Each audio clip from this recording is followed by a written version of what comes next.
こんにちは。 JBS 武蔵の下です。今回はですね、バッティングのバットがうまく出てこない人や、詰まってしまう人ですね、原因と練習方法についてお伝えをしていきたいと思います。バッティングでですね、スイングをしていくときにバットがですね、すごく倒れてしまうバッターとか、下に下がってしまうバッターっていうのはよくあると思います。またグッとですね、かなりどん詰まりになってしまうバッターですねっていうのもあると思うんですけれども、この多い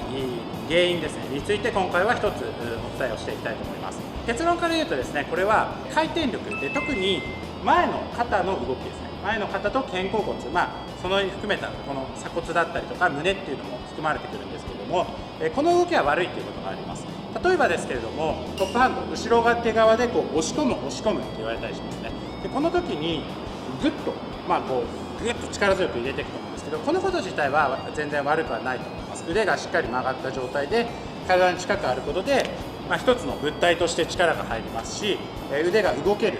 量を取っておいた方がバッティングが有利になりますね。なのでこのトップハンドの動きは悪くはないと思うんですけども、それとタイミングよくですね、しっかりスムーズに回転をしていくっていうことがとても大事です。でイメージですけれども、こちらの前の肩の動きが閉じていて、トップを作って閉じていってスイングで引けてくるわけですね。この動きがないとですね、後ろ手側だけ入ってきて、ここがロックされるとか、動きが悪くなってしまうとバットが倒れるというような現象が出ます。こう来て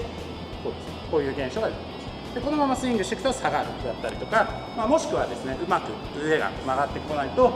ドアスイングですね、外回りしてくるというような原因になってきます。なので、押し込むとも言ったりしますし、その使い方自体が悪いということではないとは思うんですけれども、セットでですね、どうしてもこの前の肩の動きの、トップを作った時のグッと閉じた動きと、回転をした時に引けてしっかりと回転を起こす動きですね、この動きが取れるっていうことは非常に重要になってきます。あとですね、肩を開くなともよく言われると思うんですけれども、これも前肩の動きを制限してしまうということもあります。詰まってしまうバッターに多いんですけれども、こう来てですね、で開くな、前の肩が開かないという意識があると、こういうような感じになりますね。開かないようにしようと思うと、こうすると結局ここが回転が、胴体もそうですし、この肩周りの回転っていうのも、肩甲骨周りの回転っていうのも起こせないので、どうしても詰まったような形になりやすいですね。なのでこういう形になったりとか、スイング的にはこういうようなスイングですねになりやすいです。結局これは回転がほとんど起こせてないので、腕ばっかりいきます。で先ほどこうグッときてですね、バットが倒れてしまうと言ったんですけども、この場合も外回りして回転が起こせないと結局手打ちになるんですね。ヘッドは返さないといけないので、ここまで来て、なんとかしようとして、ここは引けないんですけど、なんとかしようとして手首でこねてしまうというような原因になります。なので開いてしまったり、ドアスイングだったり、こねるという現象だったり、あとは詰まってしまうという現象ですね。こういう現象も全部がではないですけども、前の肩の閉じて引いてくるこの肩周り、肩甲骨肩周りの動きをしっかりと改善していくという必要があります。改善していけばですね、グッときてパッとスムーズに前肩がグッと引ければ、ある程度どこのコースでもやはり対応できるスイングになってきます。とてもですね、見落としがちなんですけども、非常に重要な動作の一つで、どうしても押し込むとか、負けないようにとか、肩を開かないとか、ありますね。もちろん早くですね開くのは良くないと思うんですけども、結局回転をするときは必ず回転をして開いていくので、タイミングの問題ですねだと思います。あまりにもそういう意識に縛られすぎてしまうと、そういったスイングがですね改善してこないので、気をつけていただきたいなと思います。はい、ではここからはですね、練習方法について今日は一つお伝えしていきたいと思います。正対打ちっていう練習ですね。で少しインコース気味に立ちます。で骨盤をですねしっかり正面に向けて、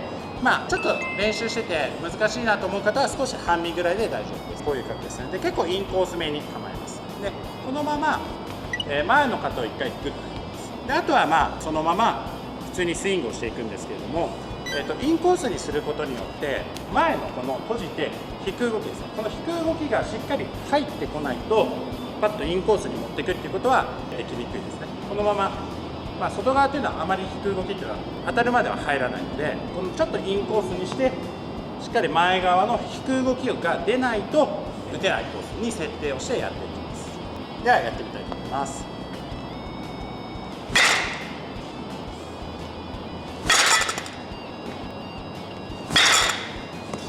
で打球方向は、それほど気にしなくてはいいですけれども、あまりにも引っ張ってしまう方向だと少し外回りしてヘッドが返ったところで当たってドアスイングになっている可能性があるので、よくボールの内側叩けと言いますけれども、そのようなイメージでもいいと思います。ただ、ここ最終的にはここをしっかりグッと引いてくることによって強くスイングしていきたいので、しっかりと強くですねスイングをしていくっていうこともとても大切です。あまり引っ張りすぎずに、外側から巻き込まないようにして、ある程度センター方向を中心に強い打球っていうのを打てるようにやってくるといいかなと思います。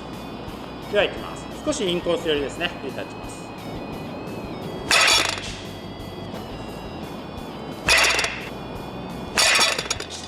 よくあるパターンはグッと入れてこういうパターンですね。引きが悪いとこちらに出てくるので、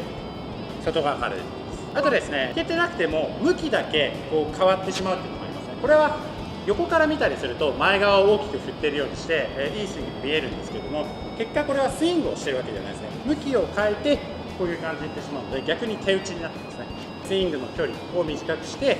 ポンといってしまってるので、そういう場合はちょっと先っぽに当たるような傾向っていうのも出てくると思います。普通に打つのであればこう来てこういうスイングをね、すごい手打ちのスイングです。こういった場合は先っぽにも当たりやすいので、そういった方もこの練習をされてみてください。はい、では今回の動画は以上となります。簡単にまとめますと、この前の肩の動きですねが弱いと、例えば押し込むだったりとか、肩が開かないというのもそうですし、ボールを内側から打つっていうこともそうです。感覚としてはもちろんいいことなんですけども、動きとして前の肩が止まってないかですね、動きが悪くなってないかということがとても大事です。そうしないとバットがスムーズに回転を起こせないということですね。そういった場合は開いてしまったり、フォアスイングになったりとかというような原因になってきますので、そういった現象が出ている場合は感覚としては OK なんですけども、ちょっとその実際としっかり見比べてみるということをされてみてください。回転をですねしっかりと作っていく他の練習については概要欄に記載していますので、そちらもぜひチェックをしてください。 JBS 武蔵では LINE、Twitter などを使って情報配信の方をしております。この動画がいいと思ったらチャンネル登録、グッドボタンのほどよろしくお願いいたします。ありがとうございました。